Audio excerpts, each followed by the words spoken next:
A história dos direitos sociais e trabalhistas no Brasil é marcada por três elementos fundamentais.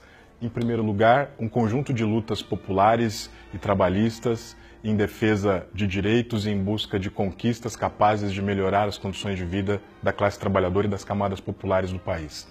Em segundo lugar, um Estado capaz de implementar políticas públicas inclusivas e, em terceiro lugar, isso tudo só pode funcionar com uma democracia capaz de expressar a soberania popular, o desejo, as expectativas e os interesses da maior parte da população. Esses elementos estão sob risco na nossa conjuntura recente. O primeiro marco histórico importante para a conquista dos direitos trabalhistas no Brasil vem da Era Vargas, especificamente de 1943, quando se institui a consolidação das leis trabalhistas no Brasil. Vale a pena destacar, dentro da CLT, a própria instituição da carteira de trabalho, o salário mínimo, o 13º salário, o descanso semanal, a instituição das férias anuais. A jornada de trabalho também foi organizada e institucionalizada e legalizada nesse período. O mesmo vale para o seguro-desemprego e a própria organização do começo do sistema previdenciário brasileiro vai acontecer também no âmbito da instituição da CLT na década de 40. Para fechar esse quadro de elementos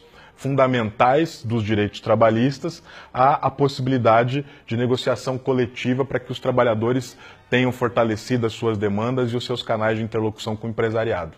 Assim como a CLT é um marco fundamental para os direitos trabalhistas, a nossa Constituição de 1988 é um documento essencial para o avanço dos direitos sociais no país.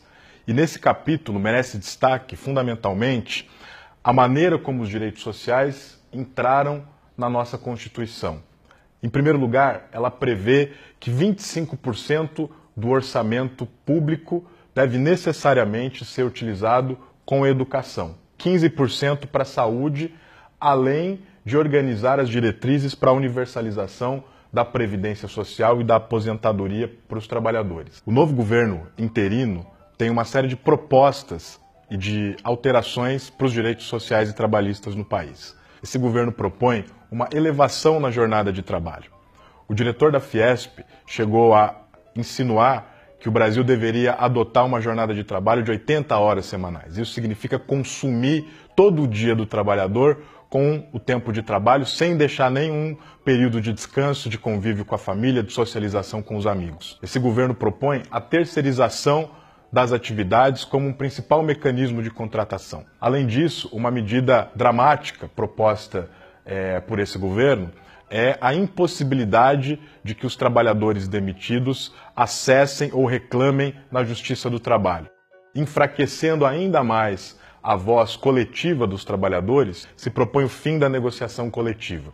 E como se não bastasse esse conjunto de elementos, esse governo está propondo a flexibilização da própria noção de trabalho escravo. Isso significa suprimir da letra da lei a noção de trabalho exaustivo com jornada muito intensa, como o trabalho escravo, e também significa suprimir da letra da lei a expressão condições degradantes de trabalho. Se antes nós tínhamos como síntese desses direitos a carteira assinada, o país passa a correr o risco, com essa reforma trabalhista, de experimentar o assassinato dos seus direitos e no lugar da carteira assinada, a gente passa a ter uma carteira assassinada. Lembram-se que eu chamei a atenção para o fato de que 40% dos recursos públicos estão destinados constitucionalmente à saúde e à educação?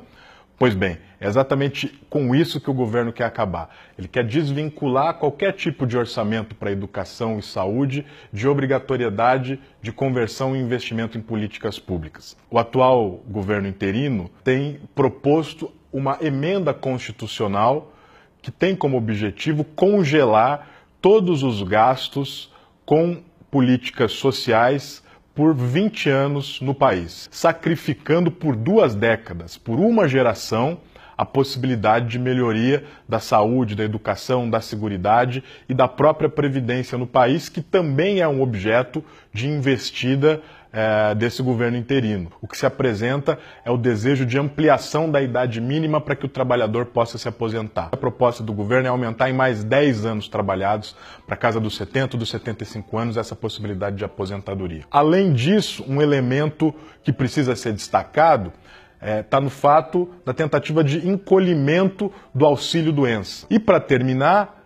esse governo tem como objetivo restringir o acesso à previdência rural para os trabalhadores do campo. Se esses pacotes forem implementados, há uma imensa tendência de que haja uma concentração de renda e de riqueza no país. Nós temos uma divisão onde 1% da população, que está no topo da pirâmide, detém o equivalente a 1/3, 30% de toda a renda do país.